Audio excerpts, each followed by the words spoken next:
Heavenly Father, thank you for this day. Thank you for the many blessings you have given us. Thank you for the moisture today.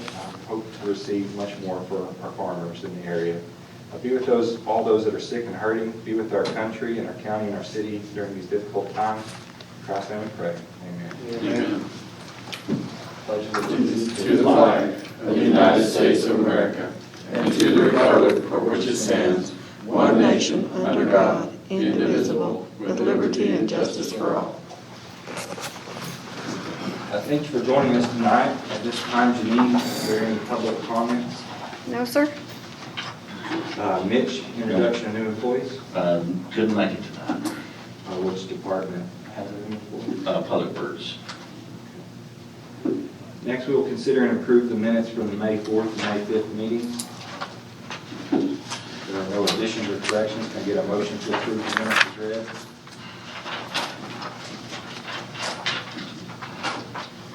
Make a motion to approve this as read. Second. Motion's been made by Kenny, seconded by Michael, that we approve the minutes as read. All in favor say aye. Aye. All opposed? Motion carries. Next, we will consider and approve monthly departmental reports, police department, fire department, EMS, and on and so forth. If you have a question, please identify the page.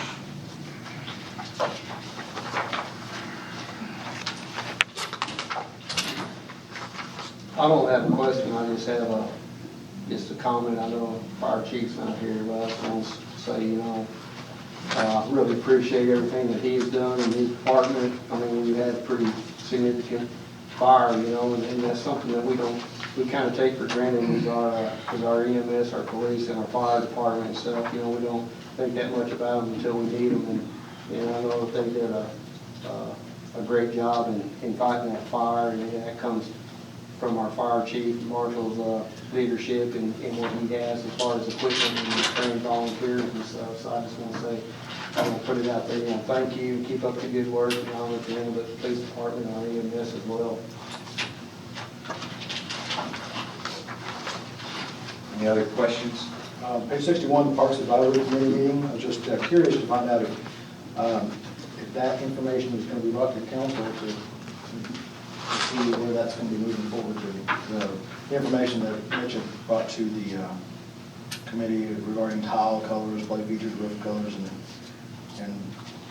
does it look like they approved the choices and moved forward with it, and it was passed? So, wondering if we're going to have. They're making a suggestion to the council, and that will all come together right now. I know Mitch is working on some bond stuff and checking into financing stuff.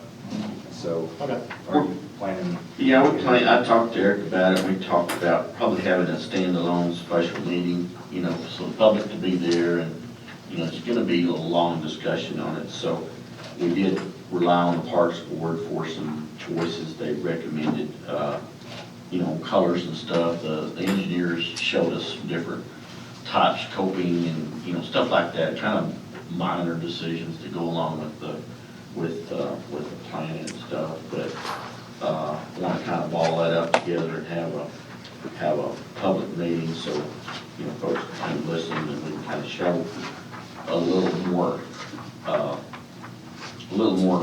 than just a preliminary set of plans. I think public meetings are at this time of, I call it a crisis. It's kind of tough to do because people don't want to get out, even though they want to hear about it. They really would rather stay safe these days, apparently. So, Roy had to brave all the people here in this audience here, to show up tonight. So having public meetings tough to do, and then also the hearings. It seems like to me that having a public hearing in the situation the way you're in right now is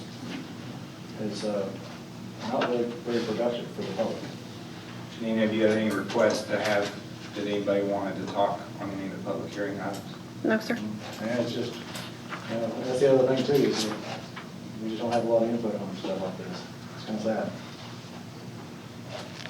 Well, it is kind of sad, unfortunately, we just can't sit around and wait on people if they don't want to take the initiative to come out to these public meetings or hearings. That's on them, it's not on us. So I think we just need to continue to move forward. I would anticipate a lot bigger crowd when we have a council meeting and we have a public hearing at that time. And I figured there'd be a lot bigger crowd than just a Parks Board meeting where they're just kind of nuts and bolts type stuff. we can explore some technology options and maybe have videos and things like that.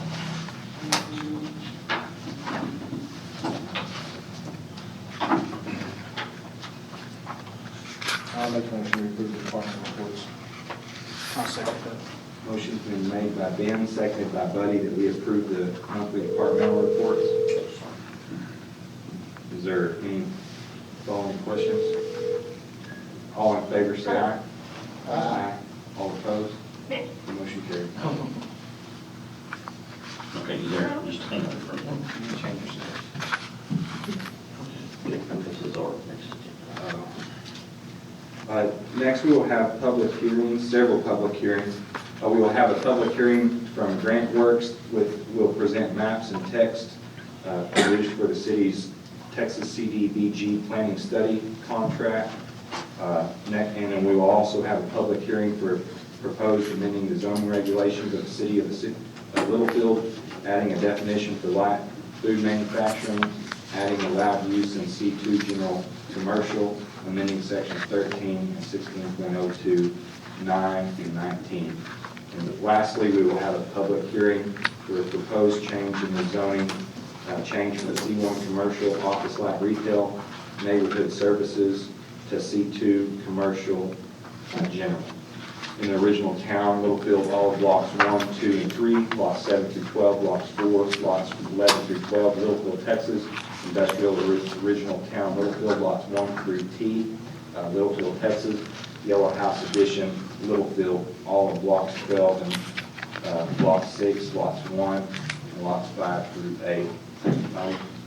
I will now close this regular city council meeting and open a public hearing. We will address these one at a time. If you have a comment on each one, please approach the podium, give your name and address for the record, and you have 3 minutes to speak.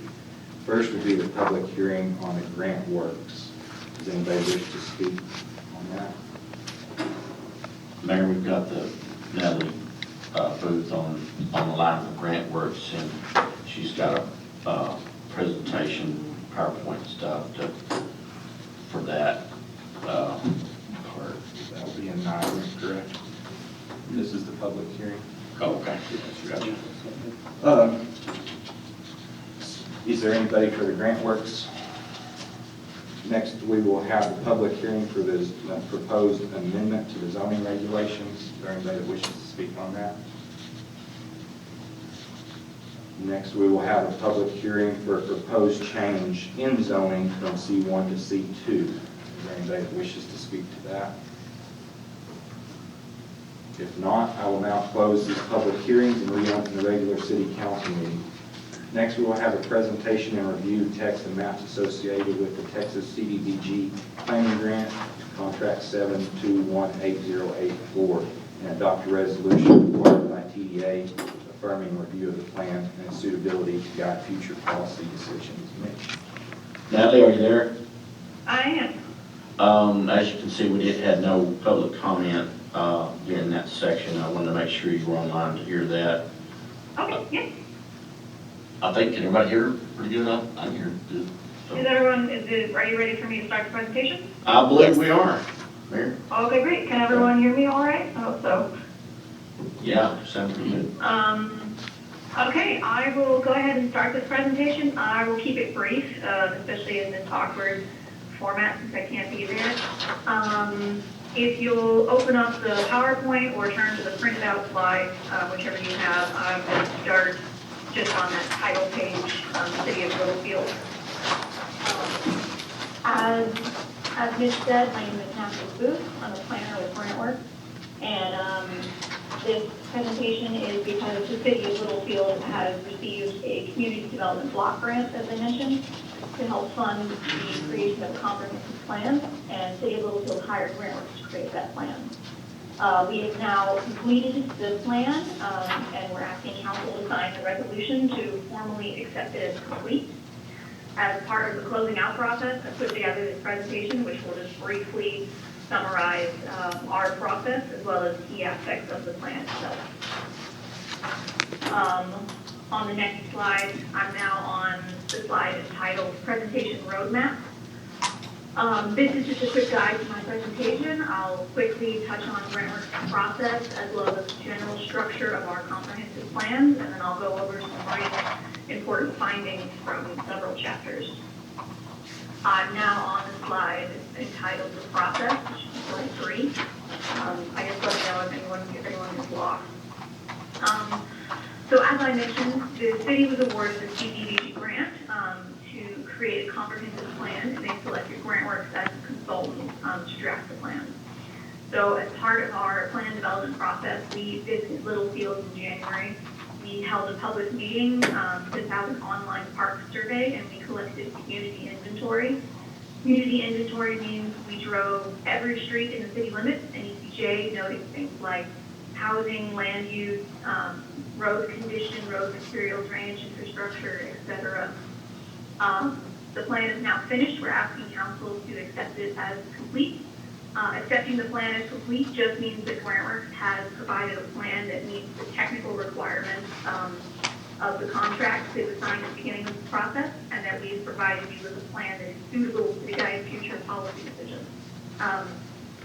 In the green envelope that was sent along with the fiscal plan, there is a packet entitled PS Review.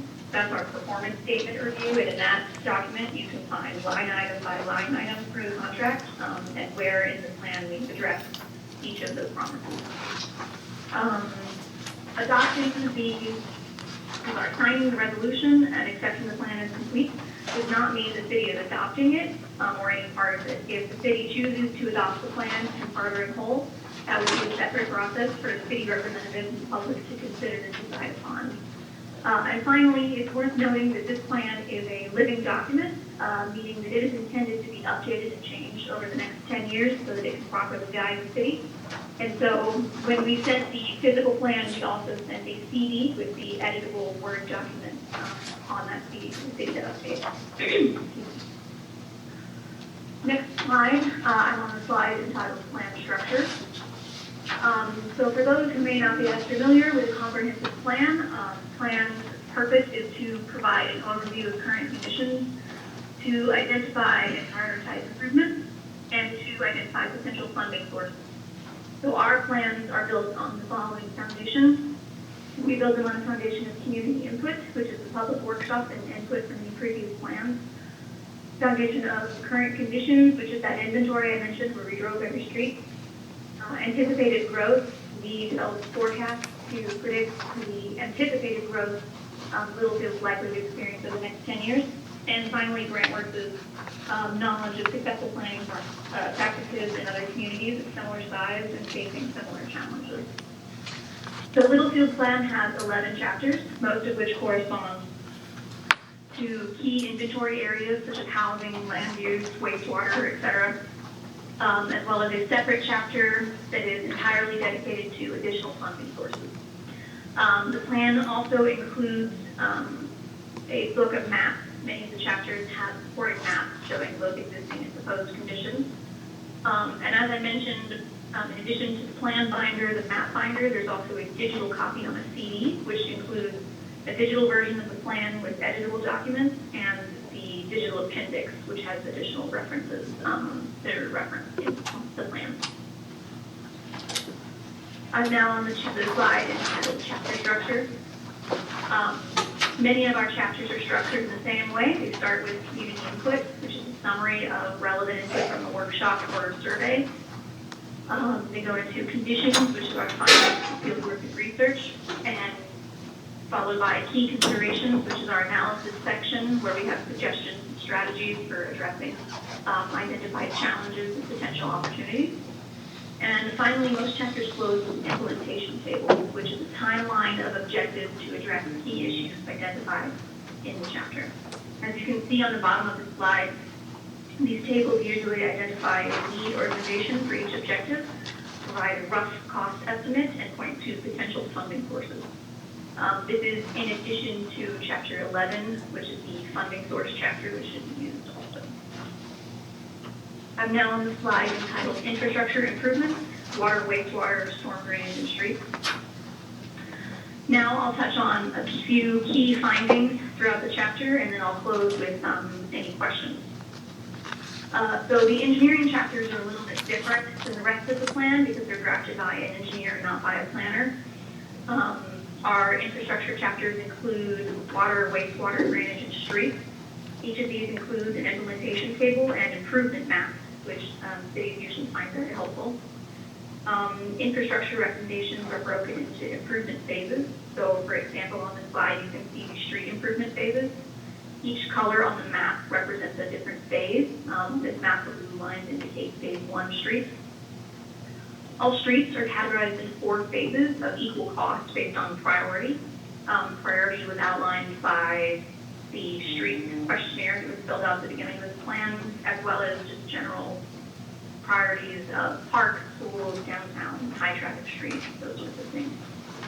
It's important to note that these costs for these phases are estimates, and we expect phasing should be adjusted as funding becomes available.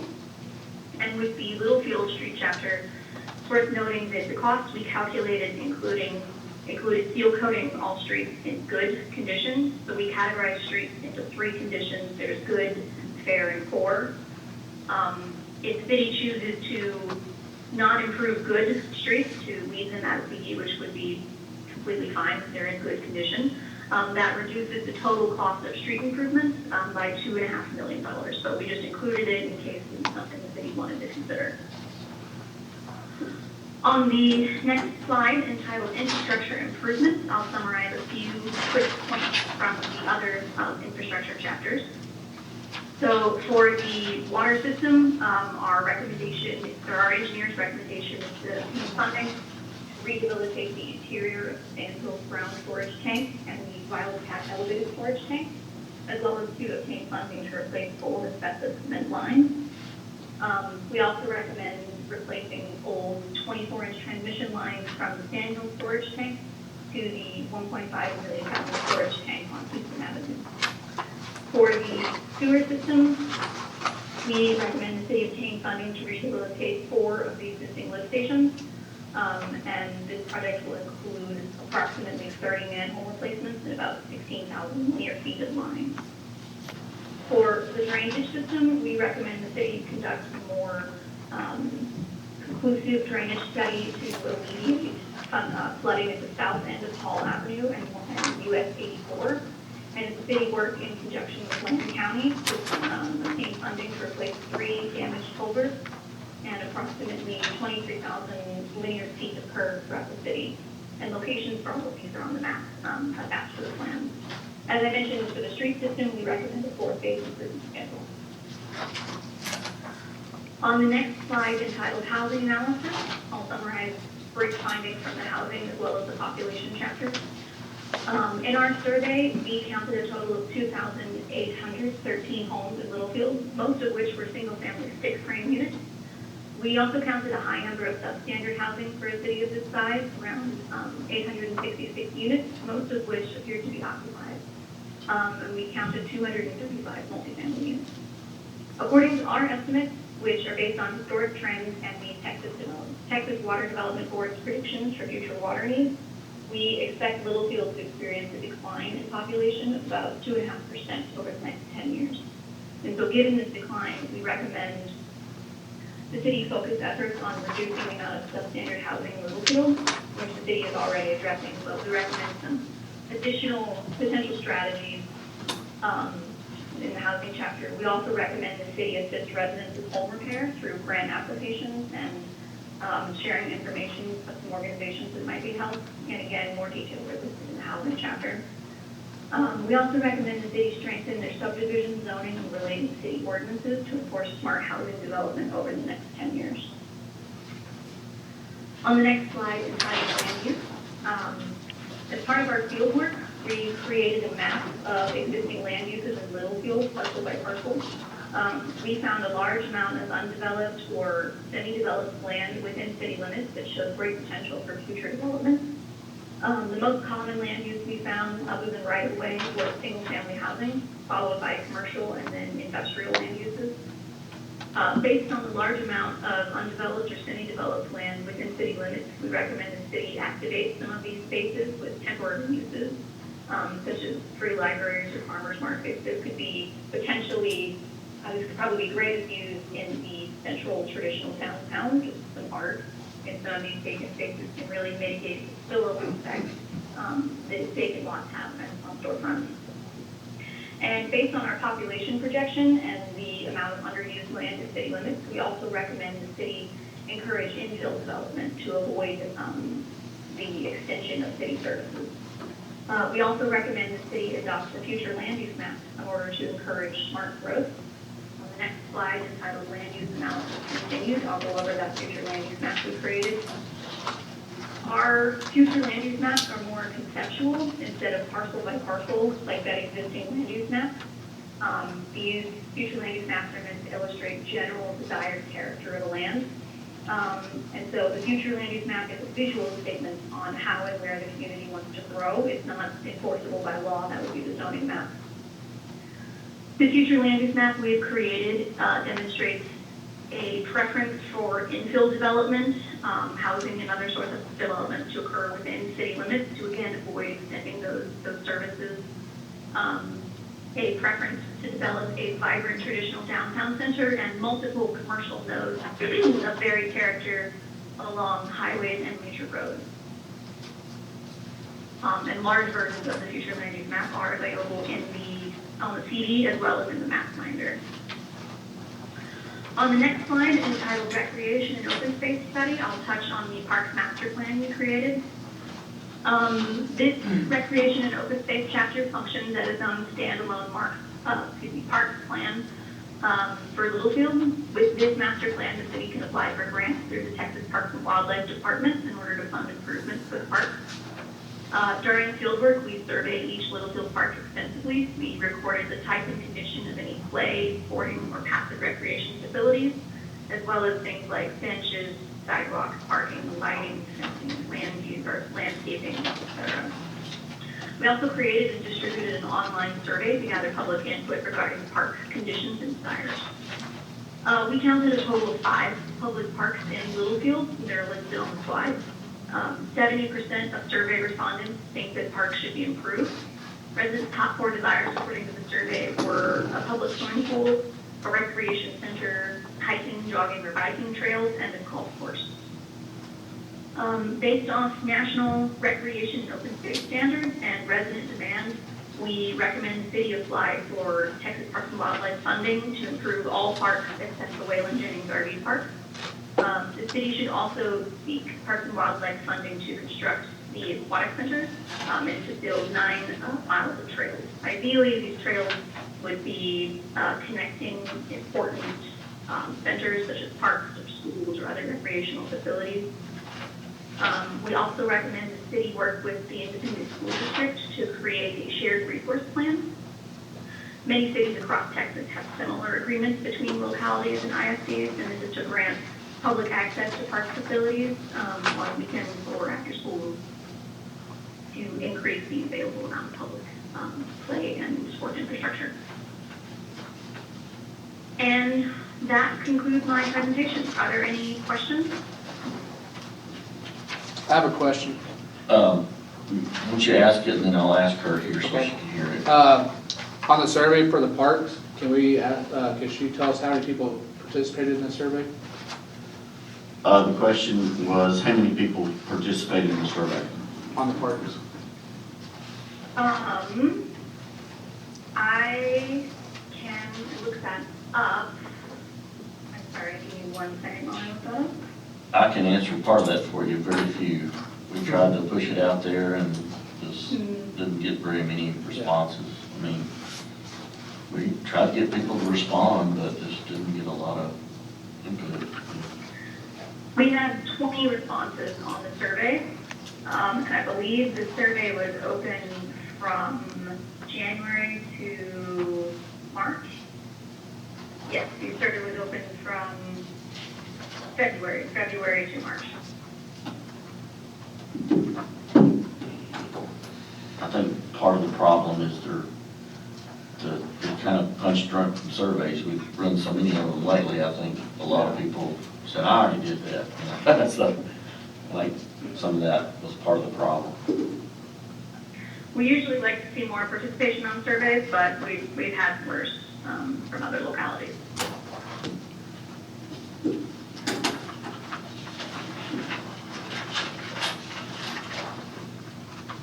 Any other questions?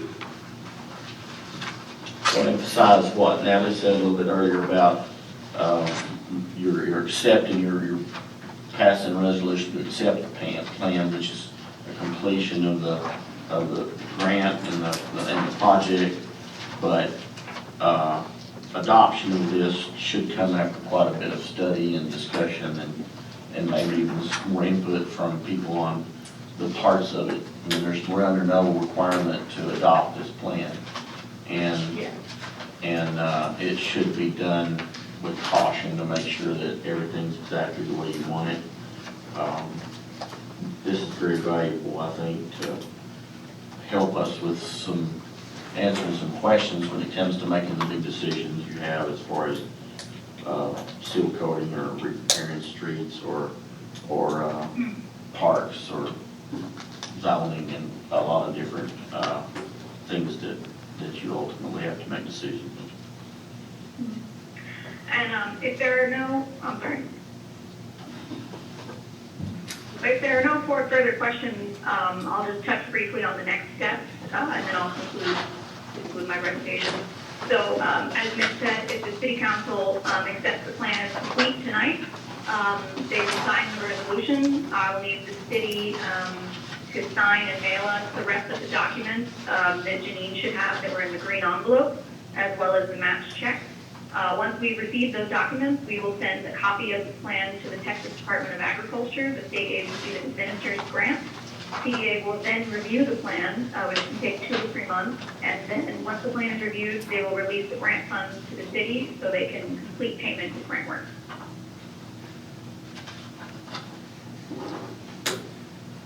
Any other questions for Natalie? Thank you, Natalie. Okay, thank you. I'll touch base with you and Janine tomorrow about the documents. Thank you, signing out. All right, thank you, Mitch. Have a great night. So you're recommending that we accept the plan at this time, right? Yes, there'll be plenty of time for us to study it and discuss it, and we could adopt parts of it, or we could adopt none of it, or however we want to do it. That's your council's option. According to the number 9's highlight here, it says adopt a resolution required affirming the review of the plan and its suitability to guide future policy decisions. So I think that's what we should, I will go ahead and make a motion to approve, adopt the resolution. The plan is, it's there, but we're not adopting the plan yet.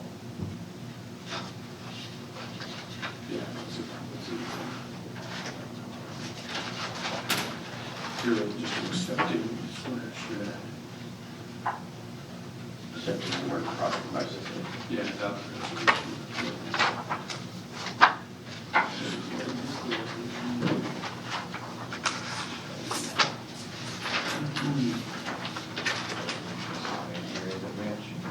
Should be in there. Leslie? Look at the very back of everything right before number 10. Well, that's the letter, it's not the resolution, it's actually the letter, I'm sorry. The resolutions are not actually in here. This is what we have. Huh? This is what we have.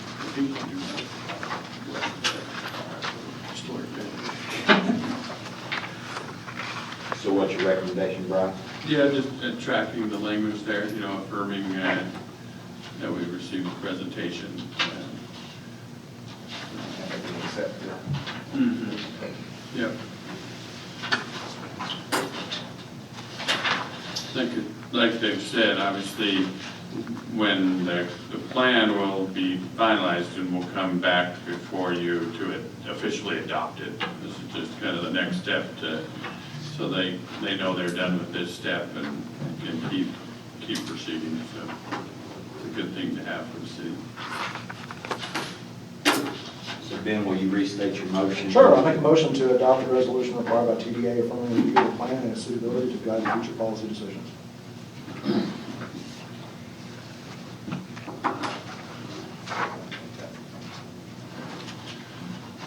I think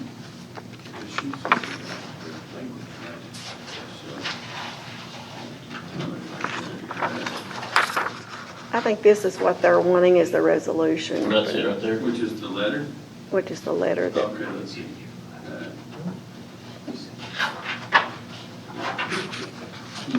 Well, I'll withdraw my motion unless somebody else do it. Apparently I'm not doing it right. In a second. Yeah, she said that, but that's not what her letter says. So I think your language is authorizing the mayor to sign the very last page of what's right there before number 10.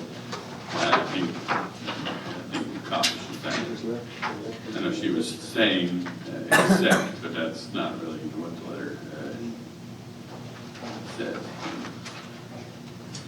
So what are you saying needs to be said? No, I think Mr. Warren's Said it motion is correctly? fine, yeah. Okay, address. Remove. Remove. I put you again, remove it. Yeah. Motion's been made by Ben, is there a second? I'll second it. Seconded by Buddy, is there any further discussion? If none, all in favor say aye. Aye. All opposed, motion carried. Next, we will consider and approve an ordinance of the City Council of the City of Littlefield, amending the zoning regulations of the City of Littlefield, adding a definition for light food manufacturing, adding allowed uses in C2 general commercial, and amending the stated section. Mitch? Mayor, that memo there on page 99 kind of covers what we're talking about. We did something real similar to this over on the east side of the downtown, changed the area to open up more commercial type development. And it was kind of hinged around a new type business, but along with that change, we're looking at a request from Mr. Roy Washington who came to us earlier. We looked at different ways of trying to get this done, and one of the pieces to make the puzzle work right would be to create a definition for light food manufacturing. And, you know, manufacturing is a pretty heavy zoning thing to try to put kind of near residential areas. But the light food manufacturing has restrictions on, you know, truck traffic, noise, other, and that kind of stuff. So this kind of goes along with what we put together to try to do this. This is you're not actually approving a request from Mr. Arce in this case. What you're doing is you're approving the definition of light food manufacturing, and then the next item would be to approve the zone change for the area. But that's the best way we saw to present this to you and stay within state guidelines for zoning. The planning and zoning has unanimously recommended approval with that resolution, and we notified all of the property owners and published the required notices. How long has Mr. Arce been working on this project? 6 months, probably. No. a year, On this probably. particular project, it's been about 6 months or so, but Yeah.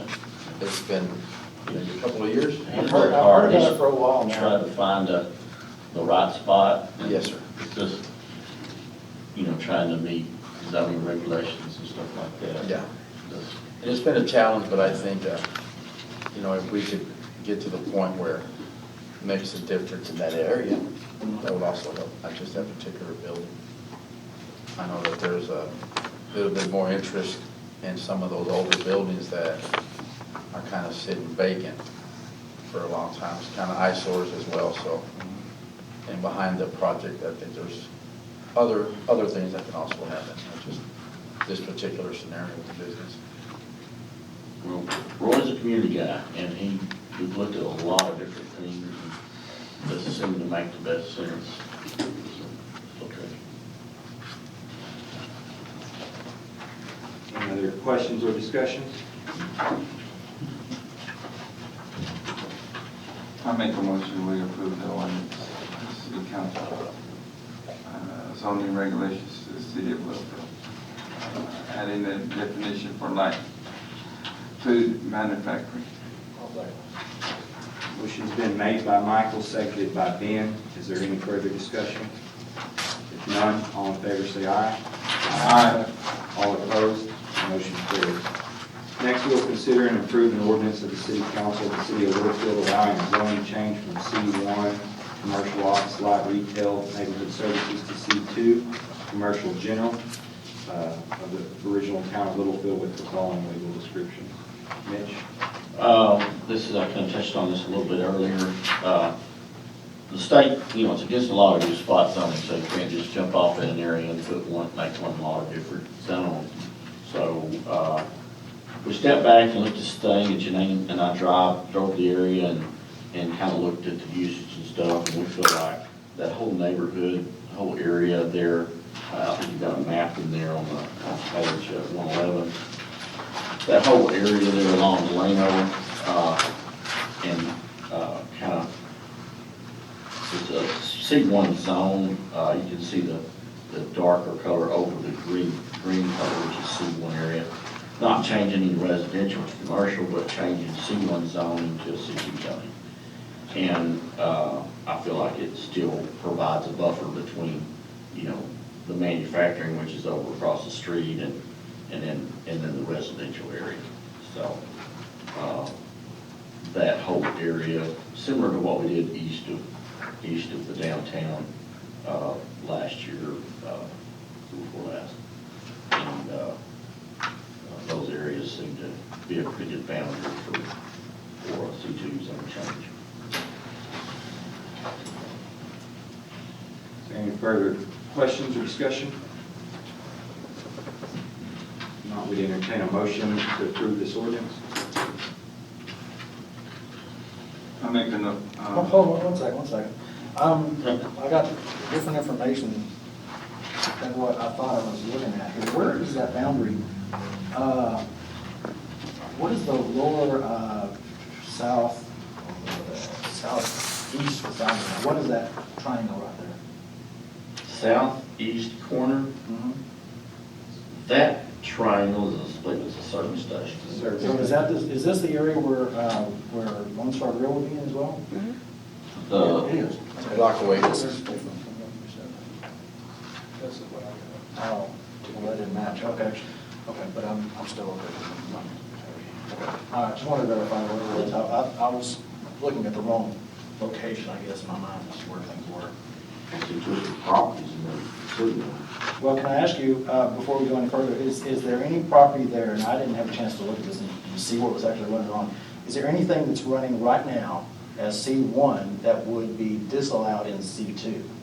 No, C2 is just more Okay. allowable, it allows more. Right. It's got everything in 1 plus 2. Okay, I just want to verify that. That's a good question. Left out. Mainly you're looking at storage and just mainly the lighted area. Okay. Right now too. There's a few existing body shops and automotive stuff that were probably existing non-conforming that would actually comply with the C2 now. Okay, great.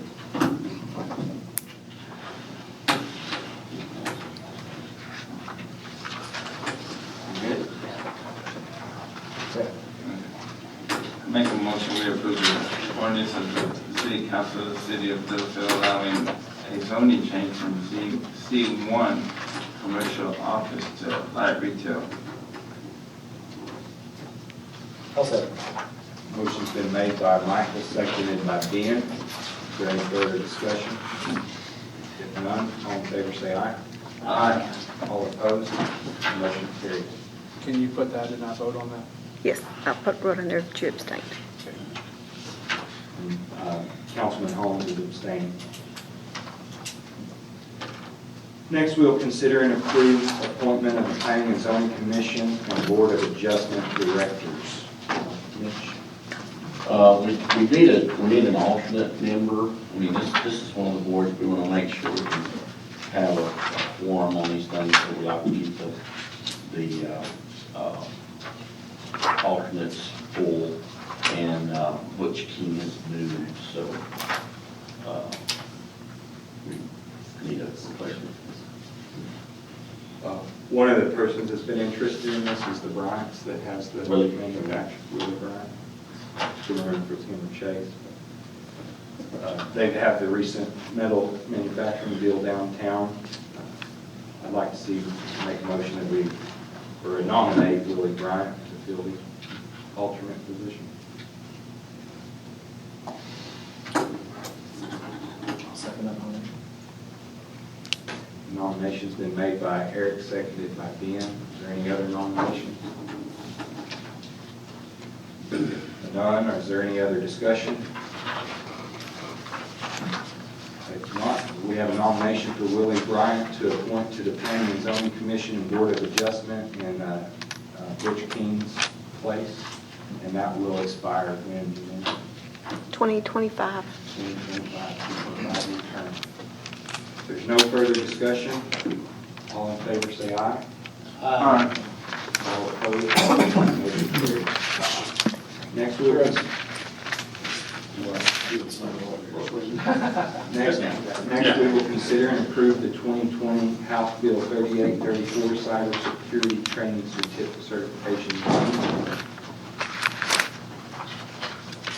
This is in your council packets on. Skip 13. Okay, sorry. You go ahead and do 14 and go on 13. Janine, do you have a memo? Yes, sir. This was a House bill requirement, so TML came up with this online training, and when I sent it in to be certified, they said the city council has to certify it first, and then we have to send it to them for completion. So that's why it's coming before you tonight, so we can get signatures on that we certified it.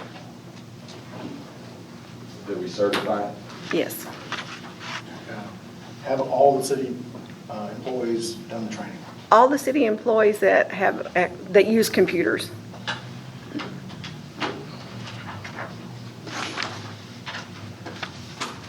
We have a few people out at the landfill and in parks that don't have emails, don't have computers, don't have, They don't even use email? they don't even have email.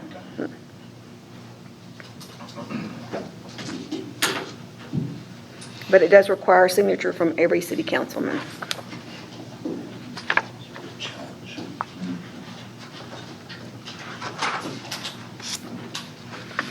That table of who is performed this and their test scores is on page 1, beginning on page 143.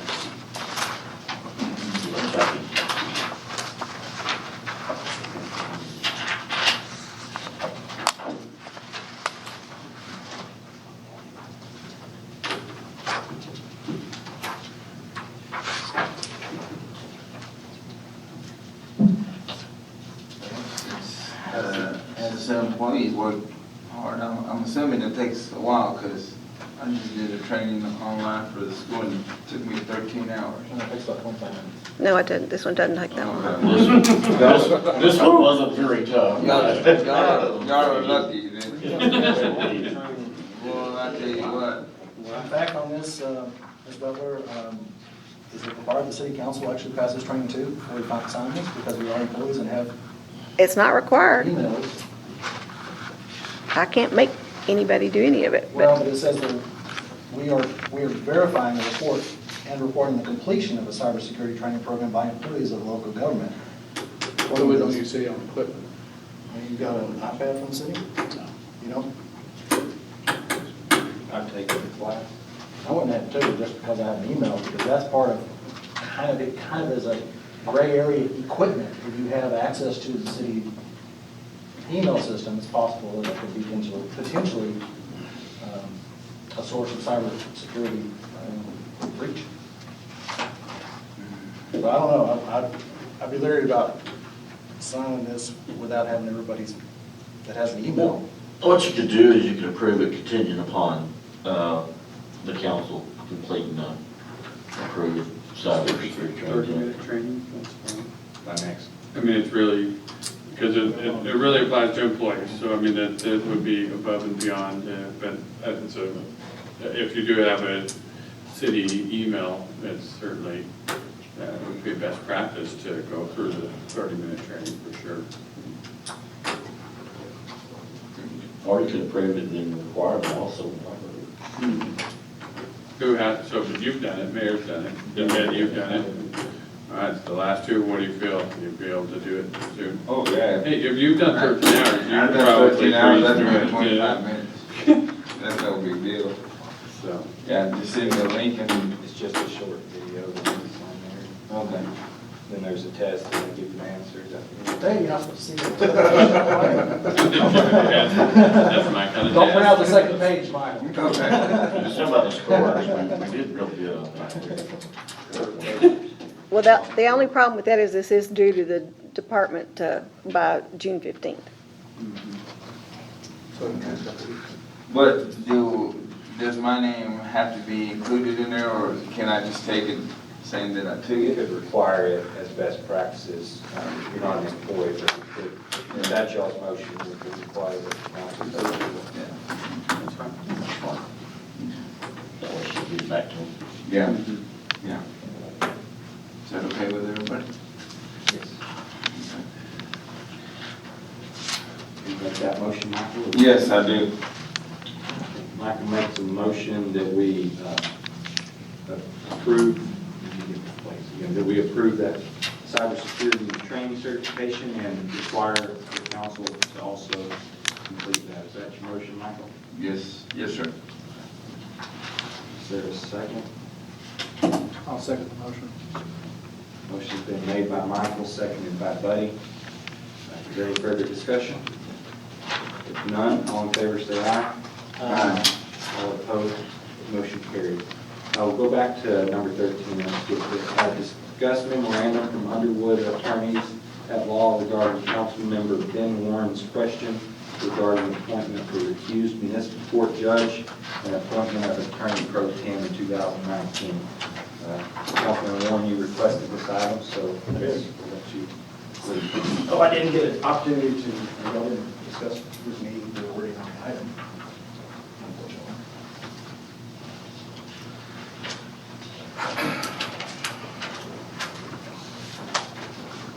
It actually goes over there's three different things on two of the memorandum that we'll discuss, and then a third that is basically information for the council.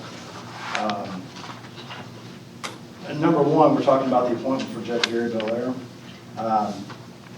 Honestly, the information I found about his appointment in law, everything was fine because there's nothing that says that municipal court judge is different from any other judge in the court system. So I did see something that came up to my knowledge that he was appointed on March the 14th. And then on March 15th, Matthew Wade had a conference with Judge Belair. And according to the information that I'm privy to, that conference with a judge, an attorney in a conference, without the other party present is called ex parte communication. Is that true? That, I mean, I'm not saying what Matt did was ex parte, I mean, that is what ex parte communication is, yes. So ex parte communication is one party meeting with a judge without the other person's knowledge. Is that correct? Correct. Is that allowed by law, or is that prohibited? Well, is that? I mean, if a judge calls you, right, I had a judge call me on Friday to ask a question about a case where I was local counsel. I'm sure you're going to take the call and answer the question. You're not going to present your case to the judge, right? So whatever that was, I mean, he can call and ask, again, I don't know, I'm not mad, I don't know what he. I don't know what that means was either. That's the contention I have with that. Is Mhm. he had a conference with the judge. Yeah. Without my knowledge. And, hopefully it was all administrative, but who's to say? I mean, he may have biased the case by whatever other information. That's a concern of mine. And I believe that with that, because I don't know the information that was actually presented at that meeting, and it's actually prohibited. that I will be filing a complaint with the State Bar of Texas against Gary Belair and Matthew Wade for their communication and any further remedies afforded in the situation. I don't know what that is. Don't know where it's going to go, but we'll see. Why? Because it's against the code of conduct and unethical. A judge should be able to remain impartial, and any meeting with an attorney without opposing counsel present is prohibited. The defendant cannot be certain that the judge was not biased by communications during this meeting and may have had an impact on the fairness of that trial. So therefore, that's what I'm going to do. I don't expect the counsel to do anything about it because I was part of that trial, and I guess it's my duty to do it. So going to the thing that actually, the biggest question was Attorney Pro Tem Jan Matthews was not approved by the City Council for the city charter. And according to Mr. Guyman's findings to the City Council, it includes analysis, legal authority, and factual application, including multiple copies of court filings to distract you from the actual truth. He has lots to say about the assignment of Judge Belair to the court, whom hasn't submitted an invoice, as far as I know, for his services and was properly appointed. He briefly hits on Attorney Pro Tem and provides a list of those who can prosecute in municipal court. He also states that that person may be paid a reasonable fee for performing those duties. The Texas Code of Criminal Procedure 207G is where that was presented. But that's all he has to say about that, because there is no state law that allows the city attorney to be appointed as attorney for the state. In 207D, TCCP, it states that the attorney pro tem as attorney for the state means a county attorney, a district attorney, or a criminal district attorney. There is no mention of attorney pro tem for city attorneys. The City of Littlefield Charter states that the City Council must approve the appointment of Jan Matthews and should have been done so prior to her commitment to the case. So, the resolution here is that the City Council should demand full reimbursement to the City of Littlefield of Jan Matthews' legal fees by parties that allow this action to be permitted. And I don't know who allowed that, but City Manager, Mayor Turpin, Underwood Law Firm, whoever should reimburse the city for that expense because it was not allowed by law, and that law being the city charter. So I'll answer a couple of those, Ben, and I'm sure whatever I say you probably won't want to hear or listen to. And that's your prerogative. The council has voted to allow those expenses. They've already been paid. There is a difference when the city charter says that city attorney or others selected by the city attorney with the approval of the council. I don't expect you to see the distinction here, shall represent the city in all litigation. Yes, that's civil litigation. Okay, that's not criminal prosecution. Criminal prosecution is different. And we follow the state law. You're right, it defines attorney pro tem in there, but by state, attorney pro tem can be appointed in these situations in municipal court. So, Where was the state law? Where was the state law that says that? In the what I cited to. No, it didn't. It said it was going to be that county attorney, district attorney, or criminal district attorney is what attorney for the state means. It didn't say anything about city attorney. yes, but municipal court, if that's straight from TMCEC, which is municipal court, that the attorney pro tem can prosecute in municipal court, which is what we had done. Right, okay, attorney pro tem can prosecute in municipal court, you're correct. Yep. But the city council did not approve that. And they didn't have to because it followed state law. That's the thing with the home rule charter. If you've got, if there's state law that's more specific to the situation, that's what you follow. There is no state law specific to the situation. Okay, I disagree with you in that. Can you cite the state law that's specific to the situation? I already have. It doesn't say that here. Again, you don't want to listen, that's fine. It doesn't So- say that here. I am listening. It doesn't say that. Show me where it says that the city attorney can be the attorney pro tem. I'm not. No, you haven't. Okay, that's fine. Anybody else have any Show it questions? to me. Show it to me.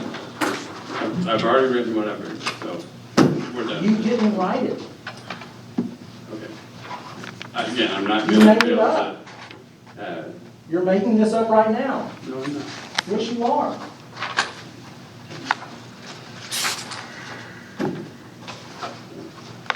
My recommendation is to get rid of the Underwood Law Firm in this situation because they are giving this council bad advice. We're expecting a council that will give proven legal advice in every situation. And I don't know why you're giving bad advice to this council, but you've been doing it multiple times over the years. The last part of this is part 3.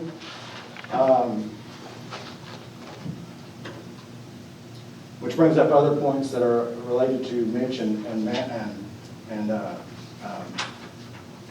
Turpin's involvement in the situation, which is beyond the scope of this discussion. But I will go ahead and bring it up anyway because it says discuss, so I'm going to discuss it because it's part of that whole case. Mrs. Matthews contacted City Manager Grant, who in turn contacted Mayor Turpin during plea bargaining negotiations to ask for leniency to allow for the use of the defendant's rubber ramp without risk of prosecution until time of driveway construction. They both gave the court the permission to include that statement in the plea agreement.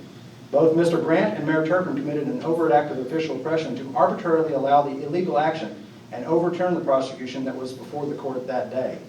Neither of them had the power to allow for leniency in any prosecution without the City Council's approval, nor approve the appointment of the Attorney Pro Tem as prosecutor in this case. A resolution should be Mr. Grant should be removed from his duties as City Manager, and Mr. Turpin should resign his position. Why is that? The City Charter does not grant superpowers to the Mayor nor the City Manager to ignore federal or state laws or the City of Littlefield Charter and its ordinances. And I want to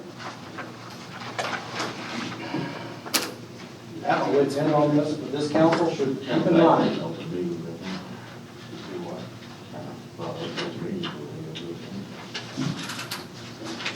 The council should keep in mind that each of us has to uphold the laws of the state of Texas and our city charter. And that if you were ever put in this situation, that you would expect other people to treat you fairly in every aspect of the case, whatever it may be. And I just implore y'all to use the best judgment you possibly can while you're on city council. That's it. If there's anybody else that wants to discuss about it. Does anybody have any questions?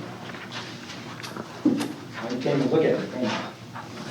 So what you're saying, if it's criminal, it's a different deal than civil? It doesn't say that. That's a understanding of the law. Litigation is different. Civil litigation is different than criminal prosecution. Criminal prosecution is under the Code of Criminal Procedure, which is what we acted on to appoint both the judge and the attorney pro tem. If you brought up the Texas Code of Criminal Procedure, that's what you're talking about, the attorney pro tem. The attorney pro tem is only the county attorney, district attorney, or criminal district attorney, not city. Representation is representation. That's all I've got to say. So, any other council members have any other questions? Can you dumb it down for me? Bottom line, is the city at fault of this, yes or no? What do you mean by at fault? I mean, again, Did we my, do anything wrong as far as this case goes in the prosecution or whatever it was that Mr. Warren is saying that we did? no. Okay, The that's good legal, enough for me. like I said, in my opinion, this His is opinion. straight from my memo. The And city that's good followed enough for me. the legal requirements and procedures the state of Texas sets forth for appointment and replacement municipal court judge and an attorney pro tem, as well as paying the reasonable fees of the attorney pro tem. That's my opinion for the council. That's good enough for me. I think sometimes Councilman Warren, it's time just to cut your losses and It's not just my move- losses. and just move on. It's not my losses. The city of Littlefield, the citizens of Littlefield got lost. They got huge losses in this.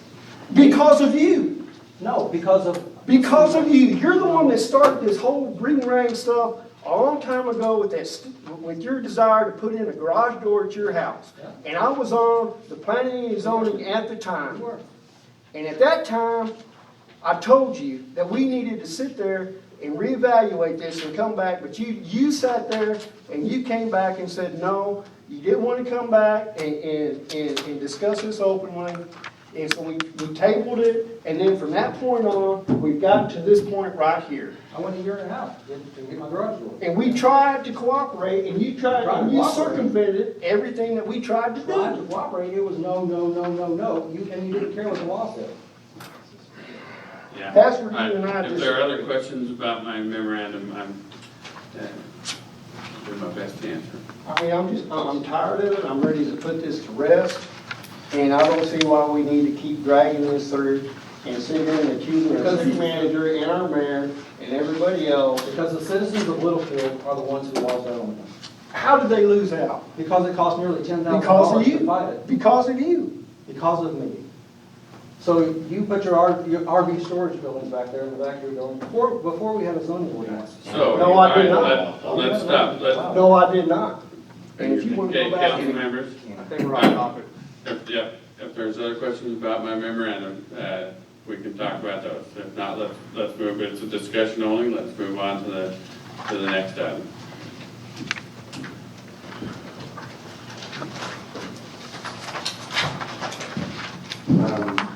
This time, we will now consider number 15, consider and approve an ordinance of the City of Littlefield, Texas, Code of Ordinances establishing regulations for the towing and impoundment of uninsured motor vehicles within the City of Littlefield, and amending the Code of Ordinances by adding Article 12.06, impounding uninsured vehicles, providing a penalty not to exceed $500, providing severability clause, and providing an effective date.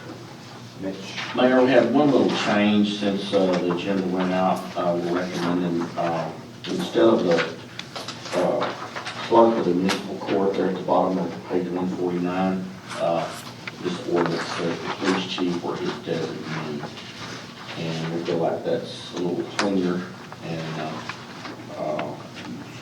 probably serve us better having that wording there on that one. That's the only change in this ordinance, I understand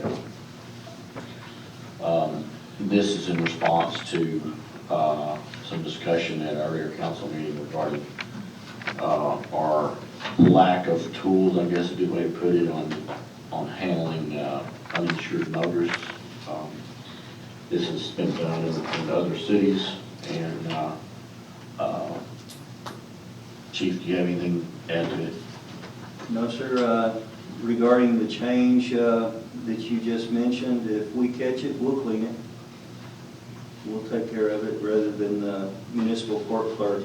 The main reason I put that in there, gentlemen, is that when there is a ticket written for no financial responsibility, they take up the proof to the court, and it's generally the court clerk or the judge that decides whether or not that meets the criteria for minimum liability insurance, proof of insurance.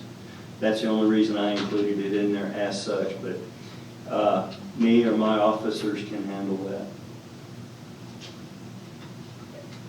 So if I'm driving and my card is expired by, a few days, I haven't put my new card in there, but, you can tell it's not, you're told, I guess you've got some judgment in that. It's not just, oh, you out for a day now and we're impounded.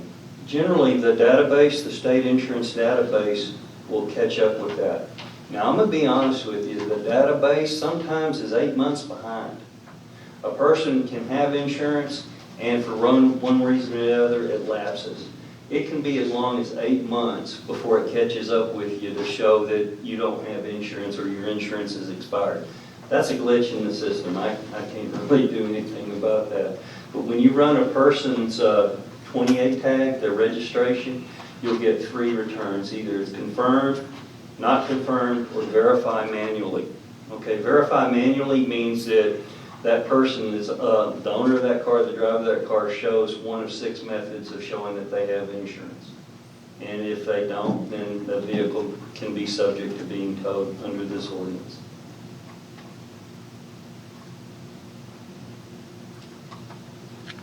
I think this will help. It's a problem, isn't it, with a lot of uninsured cars on the road?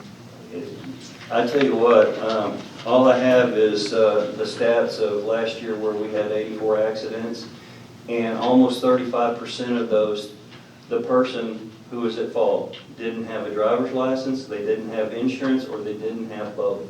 I mean, you got to do something to address the issue.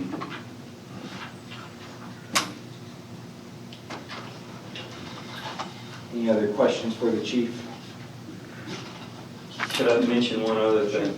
The reason also that I included the municipal court clerk in there, and now it's been cleaned up to make it our deal, was to take it off of the onus of the record company to verify the insurance as they had in the past.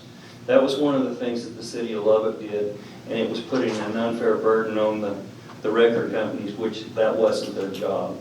So basically what we're doing is, if you deem fit, we'll take the responsibility of verifying the insurance should something come up. And one of the things that's in this ordinance is if the ticket or the vehicle was towed by mistake, a mistake of fact or whatever, I'm the one that will decide whether or not the person pays to get the vehicle out of towing, impound, and storage.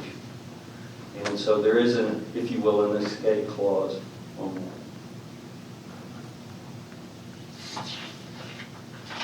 Any other questions or comments? This fee that we're suggesting, does that also include the storage fee for like always Yes, sir. towing and stuff Yes, like sir. that? It includes the towing, the impoundment fees, and the storage. Okay. It's not like going to a hospital and getting 3 different bills. You could have it. It'll be one bill, but it'll be, I guess, 3 Okay. specialists or something like that. All right, I just want to make sure. Just for my information, what does it cost, what is the state fine for driving without insurance?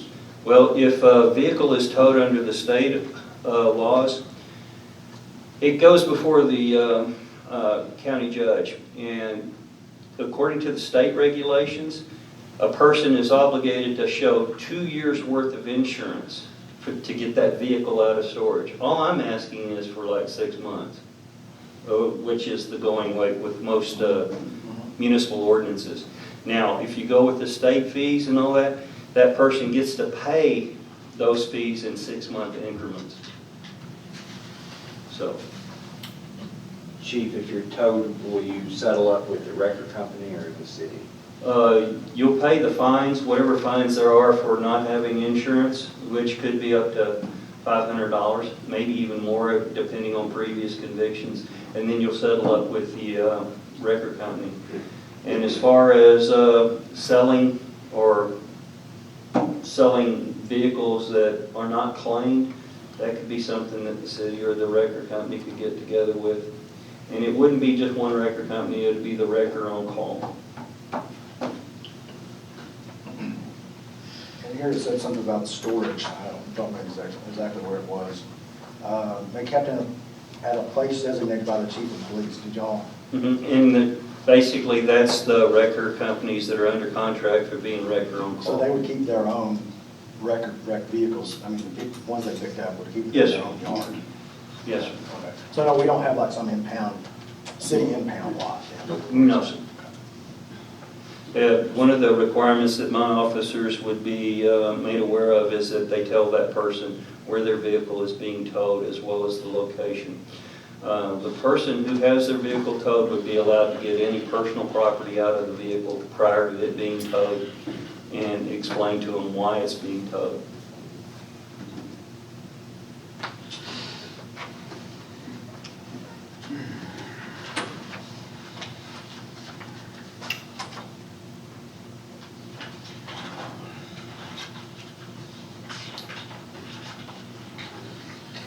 Is there any further questions on this item for the chief? Chief, do you have anything to add? No, sir. Entertain a motion to adopt this ordinance. I'll make a motion, we adopt this ordinance as written. Second. Motion's been made by Kenny, seconded by Michael. Is there any further discussion? If none, all in favor say aye. Aye. All opposed? Motion carries. Before you vote that, I did not vote. Opposed, abstained. Thank you, Chief. Yes, sir. This time, we will consider and approve tax deed to trust properties in the city of Littlefield from Texas Community Groups. Property ID 20156 at 710 West 6th Street. Property 19835 at 609 West 3rd Street. Property 20564 at 932 West 3rd Street. property 4248, 3 at 1022 West First Street. Mitch, can you highlight the updates, checked all these? Yeah, there's the 710 West Sixth Street, which is actually the second one. They're buying this kind of a, it's like a half a lot down at the end of their block, and it's real kind of blighted area, so I think probably they're trying to maybe just kind of accumulate some of the property around their house. So the purchaser lives at 718 West Sixth, which is just up the street from that, actually half a lot down the street from her. The other three, one, David Perez, I'm having big issues with Juan or David, I think it's about David, that lives at 211 Row, and not a lot of money he's bidding on these things, but they're really not worth a lot of money. They're kind of infield part of a lot that's really not worth getting much money off, and lower with it. Down the way, wants them, they're kind of in his neighborhood, so I don't see any issue with selling these lots. The first one we've offered $300, which I think is a good fair price, and then the next one's $101, and then $50, and $251. That 1022 West First Street is probably a buildable lot, and along with probably 932. 932, we tore down a house on it, so we're just trying to get that back on the roll. Most of these lots need a little improvement, some cleaning up and stuff, so if I spend any money cleaning them up, we'd definitely lose money on selling them. So our hope is just to get them back on the tax roll. Promising that it's locals buying them that live in the neighborhoods, so. If nobody sees any issues, can we get a motion approving these sales? I make a motion that we approve the facility. Second. Motion's been made by Debbie, seconded by Michael, that we approve the sale of these 4 tax lots. Is there any further discussion? If none, all in favor say aye. Aye. All opposed, motion carries. We are adjourned.